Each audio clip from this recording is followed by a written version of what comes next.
Anda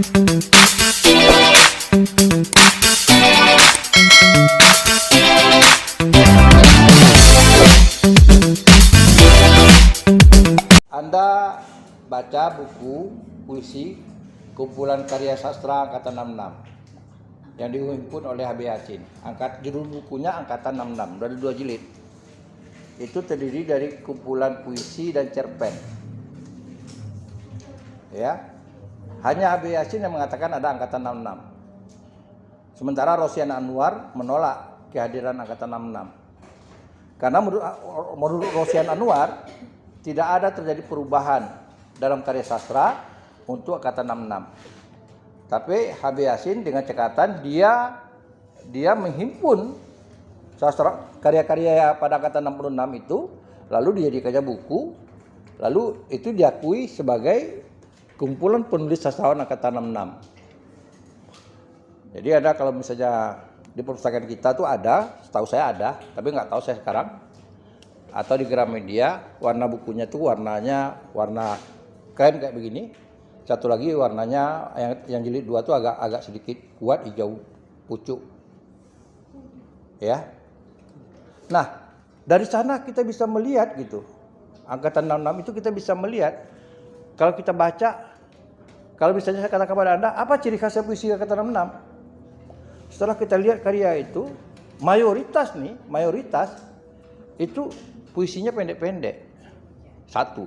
Yang kedua, bahasanya itu bahasa pamflet. Tahu bahasa pamflet? Bahasa orang demo, tahu nggak? Turunkan, kan pendek-pendek. Turunkan minyak. Kan pendek-pendek ceritanya gitu. Nah, gaya bahasanya kayak begitu.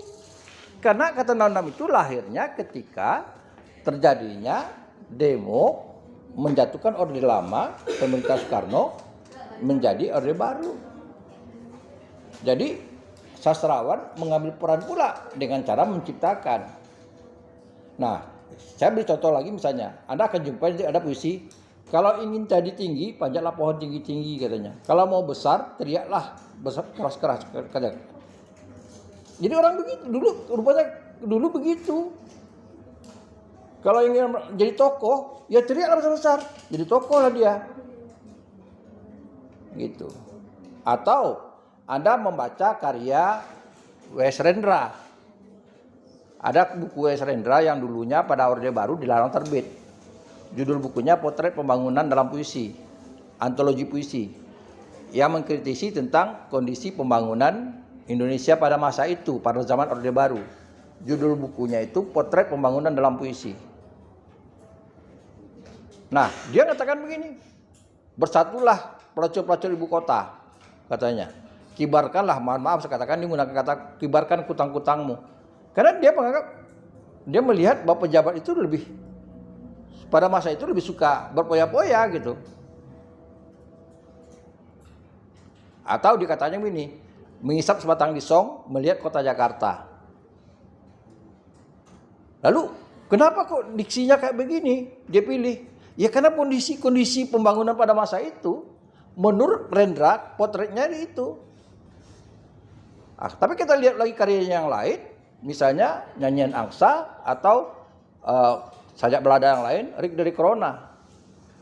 Ada baca lirik dari Corona. Rik dari Corona di Queen Plaza di stasiun tram bawah tanah. Oh, ini masalah gay. Kok tiba-tiba Rendra bicara tentang kehidupan gay? Waktu dulu tidak populer, walaupun mungkin secara diam-diam sudah ada gay itu di Indonesia. Tapi ini gambaran kehidupan di Amerika, karena Rendra itu pernah ke Amerika. Kan tidak ada stasiun bawah tanah di Indonesia pada masa itu. Kalau sekarang kan sudah ada. Yang ada itu di luar negeri. Gitu. Jadi itu tadi saya katakan sama Anda, kok tiba-tiba misalnya kok Rendra ini kita tidak bisa pedoman karya-karyanya. Artinya seharusnya dia ini sebagai apa nih? Ada kalanya dia karyanya itu bicara tentang pahlawan, ya. Misalnya ada sajak Rendra itu, tubuh biru, tatapan mata biru, lelaki terguling di jalan. Itu tentang seorang pejuang. yang bergerilya, gerilyawan. Anda bisa baca karyanya. Kok bisa karyanya ini? Ya karena waktu itu zaman-zamannya kemerdekaan, zaman-zamannya gerilya, semangat gerilyanya si Rendra itu menggambarkan dia, walaupun dia bukan orang gerilyawan, tapi semangat itu ada pada diri dia gitu. Jadi itu yang saya katakan pada Anda bahwa sastrawan, ya ini sedikit aja bedanya. Kalau mimetik, otomatis dia yang kita lihat tuh bagaimana kehidupan yang pengarang. Tapi kalau dikatakan kalau genetik itu masalah pengaruh karya sastra itu dengan pengarang.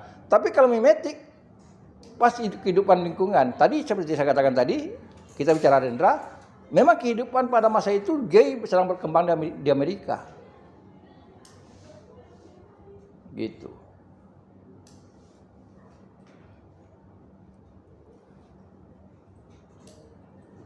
Lalu nanti Anda baca misalnya sajak Rendra yang nyanyian angsa tentang Mari Zaitun, seorang pelacur tua. Nah, sekarang kita mungkin kecil sekali kita mengetahui tentang kehidupan pelacur tua. Ya karena kalau di Jakarta itu kata orang, ya pelacur-pelacur itu kan yang pinggiran-pinggiran yang di kereta api. Tapi pelacur jet set yang di hotel-hotel kan tidak seperti yang nasibnya seperti nyanyian angsa itu. Lalu gimana Rendra Keluang itu? Berarti dia melihat kehidupan pelacur pada masa itu. Ada orang sudah tua, penyakit-penyakitan, lalu germonya marah.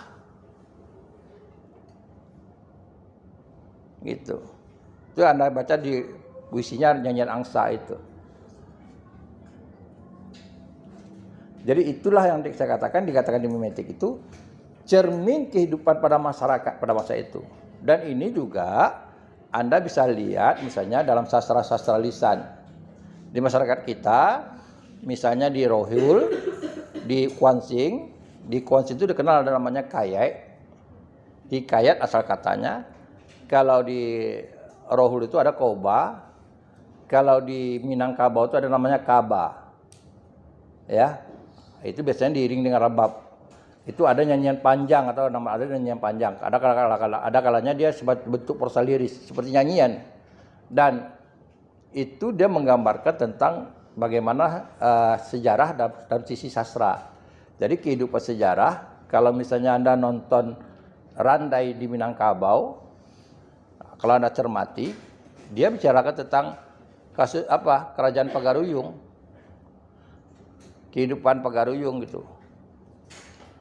Oh kalau begitu kita ingin tahu kehidupan kerajaan zaman Pagaruyung dulu, ya kita bisa nonton di sana gitu. Karena sastranya itu, walaupun dia bentuk sastra lisan, itu dia menggambarkan kehidupan pada masa itu. Ya, karena itu orang selalu mengatakan sastra itu berbeda dengan dongeng, dengan cerita hayal. Berbeda. Tetapi sekali lagi karya sastra tidak bisa dijadikan pedoman secara utuh sebagai pedoman sejarah, nggak bisa. Kenapa? Tadi yang dijelaskan tadi ada unsur fiktifnya, ya ada unsur fiktifnya. Walaupun kita tahu bahwa penulisan sejarah terkadang tidak terlepas dari kepentingan orang. Ya orang nulis sejarah tidak terlepas dari kepentingan orang. Artinya kepentingan orang apa? Kepentingan orang yang berkuasa. Siapa yang berkuasa? Dia akan membenarkan yang salah. Karena kepentingan dia. Gitu. Jadi sastra itu tadi saya katakan yang membuat tidak bisa dipedomani karena ada unsur fiktifnya, unsur berlebih-lebihannya. Bagaimana supaya menarik jadinya? Kalau Malin Kundang diceritakan, katakanlah memang ada orang kehidupannya seperti Malin Kundang, lalu diceritakan tanpa ada nuansa-nuansa fiktifnya, jadi tidak menarik. Apa unsur fiktifnya? Dia gagal, tapi dia dapat istri orang kaya.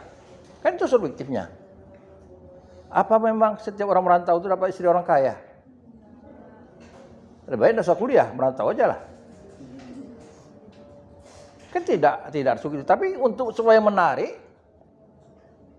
difiktifkan seperti itu.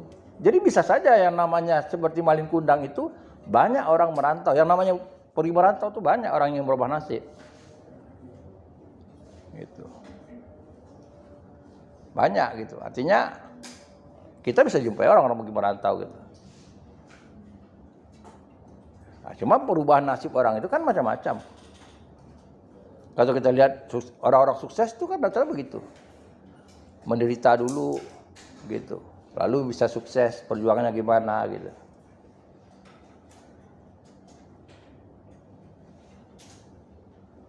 Baik, berarti udah ada 3 teori ya, 3 teori sastra. Berarti kita bisa nikmati karya sastra itu sesuai dengan kepentingan kita. Kita mau cari yang mana? Ya, ini ada 3 teori. Tadi baru 3 teori. Kita masih ada teori yang lain kita memahami. Jadi tujuan kita mengapresiasi karya sastra itu apa? Nah, baru kita pilih teori yang cocok. Ya, jadi kita tentukan dulu tujuan kita mengapresiasi karya sastra itu apa tujuan kita? Oh, tujuan kita ingin mengetahui bagaimana diksi atau pilihan kata yang dipakai oleh pengarang. Berarti kita pendekatan kita struktural aja. Artinya yang kita cari itu adalah kata-kata yang atau diksi yang ada dipakai dia. Gitu. Seperti yang saya katakan tadi, kenapa kok Khairin menggunakan kata racun? Kenapa tidak kata lain? Kenapa tidak kata bara? Misalnya kan apa juga? Kok racun gitu? Satu, kedua, kenapa racun itu ditelan? Racun berada di regu pertama. Gitu. Artinya dasarnya racun itu ya ketika di regu orang.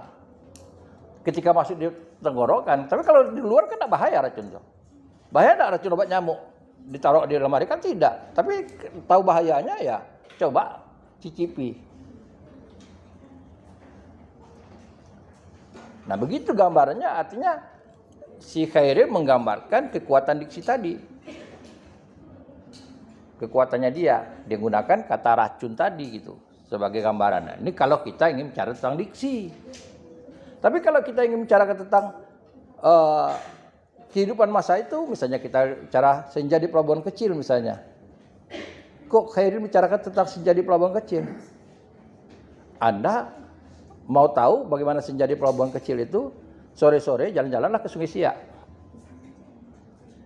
Anda lihat nanti pelabuhan-pelabuhan yang pelabuhan-pelabuhan kecil yang tempat-tempat orang kapal-kapal kecil merapat. Anda lihat misalnya kapalnya tidak ada. Ada seorang perempuan atau anak gadis yang duduk di sana. Anda akan bayangkan bagaimana ketika senja hari ada perempuan duduk iseng gitu. Main-main di sore gitu. Atau katakan misalnya Anda ingin mengetahui tentang bagaimana keindahan yang tak bisa diukirkan ketika berjumpa dengan Tuhan. Amir Hamzah katakan, ya, dengan apakah kubandingkan pertemuan kita dengan kekasihku? Dia mencoba dibandingkan misalnya ketika matahari tenggelam dan angin sepoi-sepoi. Itu juga tidak bisa dibandingkan dengan itu. Gitu. Begitu juga misalnya kekuatan Khairin Amir Hamzah katakan,